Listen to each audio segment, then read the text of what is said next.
ભારતની બધી સંસ્કૃતિ બતાવેલી છે. અહીંયા બટરફ્લાય બનાવ્યું જો, અને ઉડે પણ છે. છોકરાઓનું ફેવરિટ જો પિકાચુ કાર્ટૂન્સ. આ સ્ટેચ્યુ બનાવતા કેટલી વાર લાગી છે. તો ઓલિમ્પિકનો સિમ્બોલ બનાવેલા છે જો. અહીંયા રોબોટનો આ નજારો છે અટલ બ્રિજનો. 3 બ્રિજ ફેરવે. અને જય હિન્દ, જય શ્રી રામ. તો કેમ છો બધા? આઈ હોપ કે બધા મજામાં છો. તો આજે આપણે અમદાવાદમાં પહોંચ્યા છીએ. અટલ બ્રિજ અને ફ્લાવર શો અત્યારે કાલ જ ખુલ્યો. એ બે વસ્તુ જોવાની છે અને તમને બતાડવાની છે. અમદાવાદની મોજ આજે પૂરેપૂરી કરવાની છે. તો ચાલો મળીએ આગળ. અહીંયા છે આ પાર્કિંગ જો. આપણે ગાડી કરી દીધી પાર્ક અને હવે જવું છે અંદર. પહેલાં લઈ આવી ટિકિટ. આ રોડની સામે છે ને, ત્યાંથી તમારે ટિકિટ કાઉન્ટર છે, ત્યાંથી ટિકિટ લેવાની. અહીંથી રોડની એક્ઝેક્ટ સામે જ છે. અત્યારે છે ને પર પર્સન 105 રૂપિયા ટિકિટ છે અહીંયા અંદર અટલ બ્રિજની અને ફ્લાવર શો બંને. તો અંદર પહોંચી ગયા આપણે. આ ફ્લાવર શો તો હજી કાલે જ ઓપન થયું છે, એટલે આજે વધારે રસ છે, ટૂંકમાં ટ્રાફિક છે વધારે. એટલે આપણે અટલ બ્રિજ જોવાનો છે અને ફ્લાવર શો બે જોવાનું છે, જેની ટિકિટ તો તમને બતાડી મેં. ચાલો અંદર. તો અંદર પહોંચી ગયા આપણે. સૌથી પહેલાં ફ્લાવર શો જોવાનો છે. આ ગેટ છે. ગેટ જ એટલો આમ બ્યુટીફુલ છે ને કે આમ વર્ડ નથી કહેવા માટે. અહીંયા ફૂલથી લખેલું છે માય સિટી માય પ્રાઇડ અને સામે વાઇબ્રન્ટ ગુજરાત. આ જો હાથી બનાવ્યો, કેમ બનાવ્યો? એ ફ્લાવરથી ને ઝાડવાથી આખું કટિંગ કરીને ક્યારે બની રહ્યું છે તમે વિચાર તો કરો એકવાર. અહીંયા બીજા ફ્લાવર, આ બધા ઓરિજિનલ ફ્લાવર છે પાછા, ઓલા ન સમજતા ખોટા ફ્લાવર છે.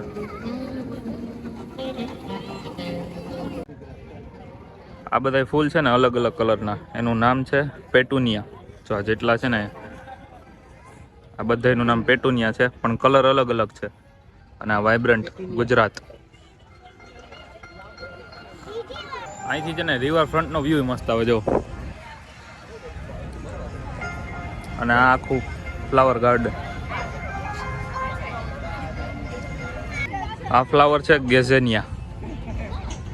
આ જેટલા છે એટલા સુગંધ મસ્ત આવે છે આની.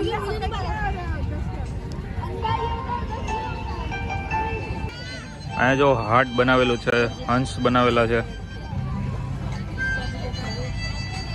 કામ જોરદાર છે.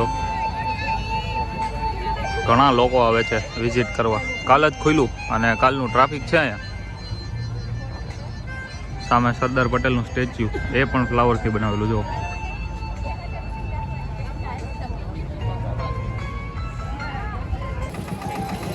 આ સ્ટેચ્યુ બનાવતા કેટલી વાર લાગી છે તમે વિચાર તો કરો. આ ભાઈ અત્યારે પાણી છાંટે છે.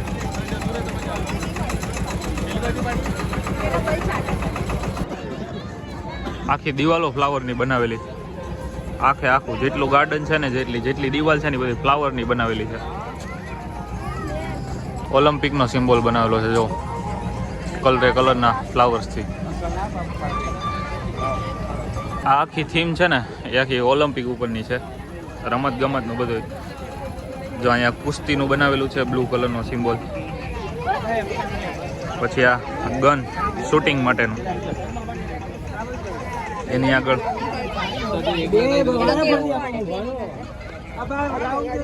આ છે બેડમિન્ટનનું બ્લેક કલરમાં.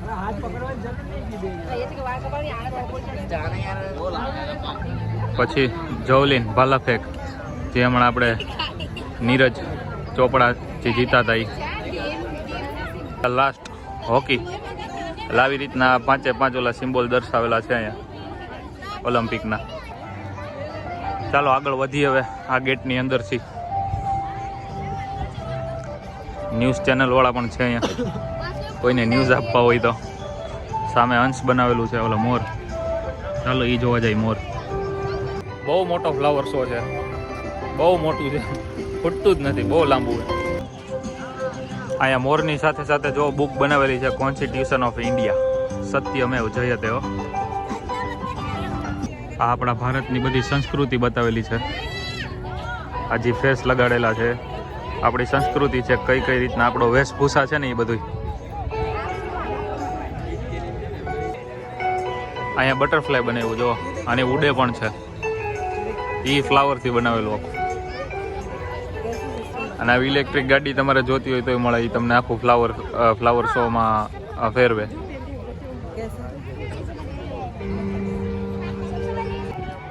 પાણીની સુવિધા રાખેલી છે એટલે મેં કીધું તમને બતાડી દઉં પાણી પીવા આવ્યા એટલે. નાના છોકરાઓને ફેવરિટ જો પિકાચુ કાર્ટૂન્સ, આ બધા ફ્લાવરથી બનાવેલા છે, યલો ફ્લાવર્સ. અહીં ઇન્ટરવ્યૂ ચાલે છે, તમારે કોઈને દેવું હોય તો આવી જાજો ન્યૂઝનું. અને સામે શું બનાવેલું છે ને એ મને ખ્યાલ નથી આવતો કે શું છે એ. તમે વિચાર તો કરો કેટલા લાખો કે કરોડો કેટલા ફૂલ આમાં વપરાણા છે આ ફ્લાવર શોમાં, કેવડું મોટું છે. એટલે તમે ખાલી વિચાર જ કરજો અને કમેન્ટમાં કહેજો કેવડા ફૂલ વપરાણા છે. અહીંયા છે ને નર્સરી પણ છે, તમારે કદાચ કોઈને કંઈ બાય કરવું હોય અહીંથી ફ્લાવર કે કોઈ વસ્તુ તો અહીંથી તમને મળી જશે, ઓનલાઈન પણ મળી જશે. હમણાં આપણું યાન જીગ્યું હતું એ ચંદ્ર પર, બધી થીમ અહીંયા બનાવેલી છે આપણે ઇન્ડિયા ઉપર, આપણી સંસ્કૃતિ ઉપર. ટૂંકમાં છે ને આમ બધું આપણે ઇન્ડિયા ઉપર જ બનાવેલું છે બધું, આખી થીમ એવી રીતના. આ એવું લાગે છે કે DIY કરીને બનાવેલું છે આપણે પૃથ્વી. આ કોમ્પ્યુટરના જેટલા પાર્ટ્સ છે ને એમાંથી બનાવેલું છે. હોર્સ બનાવેલા છે જો, અહીંયા રોબોટનો હોર્સ, આ વેસ્ટમાંથી બેસ્ટ બનાવેલી વસ્તુ. અને આ બધા હોર્સ ફ્લાવરવાળા. અને પાછળ અટલ બ્રિજ. હવે આપણે આગળ ત્યાં જવાનું છે. ફ્લાવર શો આપણે પૂરો કરી દીધો અને હવે આપણે જવું છે અટલ બ્રિજે.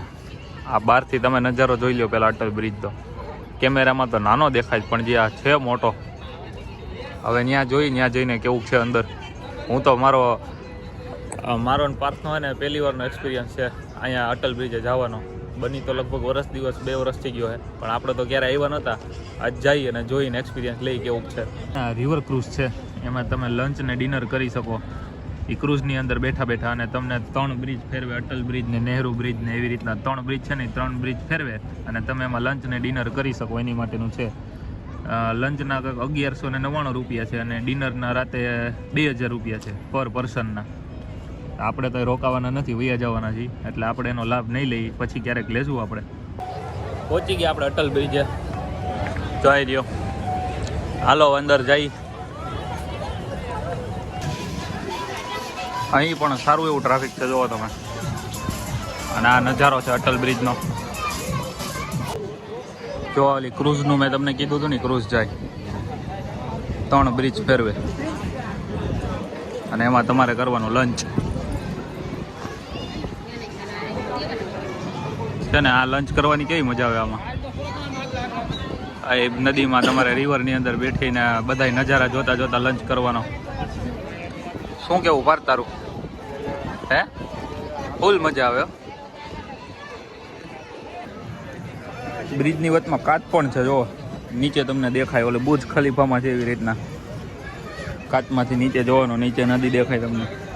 આવા ઘણા બધા છે પણ અત્યારે પેક કરી દીધા છે બધા. સ્પીડ બોટના તમે એડવેન્ચર કરી શકો છો. આ અત્યારે શરૂ જ છે એડવેન્ચર એનું. આમાં એકવાર બેસવું જોઈએ, બહુ મજા આવે. અમે દીવ ગયા હતા ને ત્યારે બેઠા હતા આમાં, એટલે અમને ખબર છે કે આમાં બહુ મજા આવે. અને ઓલી જાય છે ક્રૂઝ હજી આગળ. અટલ બ્રિજનો નજારો. બ્રિજ પણ બનાવ્યો છો જોરદાર. કેવડી મહેનત કરીને બન્યો હોય છે બ્રિજ. ખાલી વોકવે જ છે, બીજું કંઈ નથી અહીંયા. મને તો એને પેલા લાગતું હતું કે આ ઓલું દિવાલ જેવું કંઈક બનાવેલું છે ચણીને, પણ આમાં તો આ કાપડ મારેલા છે બધા. જે કલરના છે ને એ બધા કાપડ છે ઠેઠ લગી. અને એનો રાતનો છે ને વ્યૂ જોરદાર આવે છે બધા એમ કહે છે. આપણે ક્યારેક પાછા આવશું અટલ બ્રિજે ત્યારે બતાડશું નાઇટનો વ્યૂ પણ. અહીંથી નજારા બે સાઈડ એવા આવે રિવરફ્રન્ટના, બે સાઈડથી જોરદાર છે. તો આપણે એવા બહાર અત્યારે, અને સવારમાં આવ્યા હતા ને એટલે હજી ટ્રાફિક ઓછું હતું, અને હવે તો બહુ વધી ગયું છે ટ્રાફિક. આ હમણાં એક તો રજાઓનું 31st છે એટલે, અને બીજી કે આ ફ્લાવર શો નવો ખુલ્યો જ એટલે અમદાવાદનું ટ્રાફિક વધારે છે. બાકી આ હતી આપણી મુલાકાત. વિડીયો અહીંયા લગી કેવો લાગ્યો કમેન્ટમાં કહેજો. બાકી મળીએ આગલા વિડીયોમાં. ત્યાં સુધી બાય, જય શ્રી રામ.